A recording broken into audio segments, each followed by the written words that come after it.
Hi good morning ಎಲ್ಲರಿಗೂ. ನಾನು ಇವತ್ತು ಟಾನ್ಸಿಲ್ ಇನ್ಫೆಕ್ಷನ್ಗೆ ಒಂದು ಡಿಟಾಕ್ಸ್ ಡ್ರಿಂಕ್ನ ಮಾಡ್ಕೊಳ್ಳೋಣ ಅಂತ ಹೇಳಿ ಮಾಡ್ಕೊಳ್ತಾ ಇದ್ದೀನಿ. ಅದಕ್ಕೆ ಒಂದು ದೊಡ್ಡ ಪತ್ರೆ, ಜಜ್ಜಿದ ಕಾಳುಮೆಣಸು ಮತ್ತು ಜಜ್ಜಿದ ಶುಂಠಿ ಅದನ್ನು ಬಿಸಿ ನೀರಿಗೆ ಹಾಕ್ಕೊಂಡು ಸ್ವಲ್ಪ ಅರಿಶಿನ ಪುಡಿ ಹಾಕ್ಕೊಂಡು ಚೆನ್ನಾಗಿ ಕುದಿಸ್ಕೊಂಡು ಸ್ಟೈನ್ ಮಾಡ್ಕೊಂಡ ನಂತರ ಅದಕ್ಕೆ 1 ಟೇಬಲ್ ಸ್ಪೂನ್ ಆಗುವಷ್ಟು ಹನಿನ ಹಾಕ್ಕೊಂಡು ಮಿಕ್ಸ್ ಮಾಡ್ಕೊಂಡು ಕುಡಿದ್ರೆ ಆಯಿತು. ಇನ್ನು ನನ್ನ ಹಸ್ಬೆಂಡಿಗೆ ಬ್ಲ್ಯಾಕ್ ಕಾಫಿ ಮಾಡಿಕೊಟ್ಬಿಟ್ಟು ನಾನು ಅವ್ರ ಡಿಟಾಕ್ಸ್ ಡ್ರಿಂಕ್ನ ಕುಡ್ಕೊಂಡು ಜಿಮ್ಮಿಗೆ ಹೊರಟ್ವಿ. ನಾವು ಸ್ವಲ್ಪ ಬೇಗ ಎದ್ದೊಳೋದ್ರಿಂದ ಜಿಮ್ಮಿಗೆ ನಾವೇ ಫಸ್ಟ್ ಹೋಗಿ ಓಪನ್ ಮಾಡ್ಕೊಳ್ತೀವಿ. ಇನ್ನು ಜಿಮ್ಮಲ್ಲಿ ವರ್ಕೌಟ್ ಎಲ್ಲ ಮುಗಿಸ್ಕೊಂಡು ಮನೆಗೆ ಬಂದು ಆಲೂಗೆಡ್ಡೆ ಪಲ್ಯ ಮತ್ತು ದೋಸೆ ಮಾಡೋಣ ಅಂತೇಳಿ ಆಲೂಗೆಡ್ಡೆನೂ ಎಲ್ಲದನ್ನು ನಾನು ವಾಶ್ ಮಾಡ್ತಾ ಇದ್ದೀನಿ.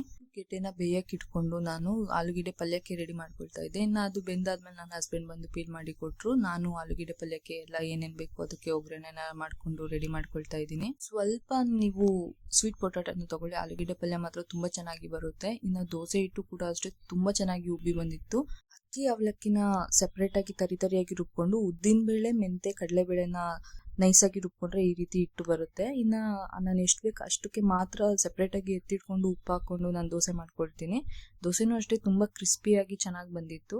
ಇನ್ನು ಮಧ್ಯಾಹ್ನಕ್ಕೆ ಸಾಂಬಾರು ಮಾಡ್ಕೊಳ್ಳೋಣ ಅಂತ ಹೇಳಿ ನಾನು ಸಾಂಬಾರ್ಗೂ ಸೊಪ್ಪಿನ ಸಾಂಬಾರಿಗೆ ಎಲ್ಲ ರೆಡಿ ಮಾಡ್ತಾ ಇದ್ದೀನಿ. ಸೊಪ್ಪಿನ ಸಾಂಬಾರಿಗೆ ನಾರ್ಮಲಾಗಿ ಬೇಳೆ, ಉಪ್ಪು, ಅರಿಶಿನ ಎಲ್ಲ ಹಾಕ್ಕೊಂಡು ವಿಷಲ್ ಉಡಿಸ್ಕೊಂಡು ಅದನ್ನು ಸ್ಮ್ಯಾಶ್ ಮಾಡಿಕೊಂಡು ನಾರ್ಮಲಾಗಿ ಒಗ್ಗರಣೆ ಹೇಗೆ ಹಾಕ್ತೀನಿ ಹಾಗೆ ಹಾಕ್ಕೊಳ್ತಾ ಇದ್ದೀನಿ. ನಾನು ಅವಾಗವಾಗಲೇ ಗ್ಯಾಸ್ನ ಕ್ಲೀನ್ ಮಾಡ್ಕೊಬಿಡ್ತೀನಿ. ಇನ್ನು ನನಗೆ ಬ್ರೇಕ್ಫಾಸ್ಟಿಗೆ ಆ್ಯಪಲ್ ಓಟ್ಸ್ನ ಹಾಕ್ಕೊಂಡು ಮಾಡ್ಕೊಂಡಿದ್ದೆ. ಇನ್ನೂ ಇಷ್ಟ ಆಗಿತ್ತು ಇವತ್ತಿನ ವಿಡಿಯೋ. ಹೋಪ್ ಈ ವಿಡಿಯೋ ನಿಮಗೆ ಇಷ್ಟ ಆಗಿದೆ ಅಂತ.